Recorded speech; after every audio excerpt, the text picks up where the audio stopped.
ان الحمد للہ والصلاۃ والسلام علی رسول اللہ وبعد۔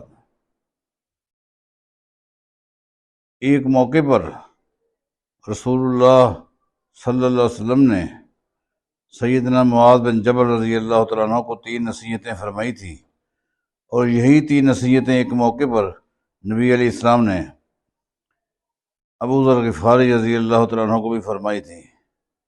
نصیحتیں کیا ہیں؟ فرمایا کہ اتق اللہ حیث ما کنت، اے معاذ، اے ابو ذر، جہاں بھی ہو، جس حالت میں ہو، اللہ کا خوف دل و دماغ میں رکھنا۔ وَأَتْبِعِ السَّیِّئَةَ الْحَسَنَةَ تَمْحُوہا، دوسری نصیحت یہ ہے کہ اگر کہیں گناہ ہو جائے، غلطی ہو جائے تو فوراً کوئی نیکی کر لینا تاکہ وہ اس کا کفارہ بن جائے۔ تیسری نصیحت وَخَالِقِ النَّاسَ بِخُلُقٍ حَسَن، لوگوں کے ساتھ اچھے اخلاق کے ساتھ پیش آنا۔ یہ نصیحتیں صرف ان 2 صحابہ کے لیے نہیں تھیں بلکہ قیامت تک آنے والے ہر انسان کے لیے ہے۔ اللہ ہم سب کو عمل کی توفیق عطا فرمائے۔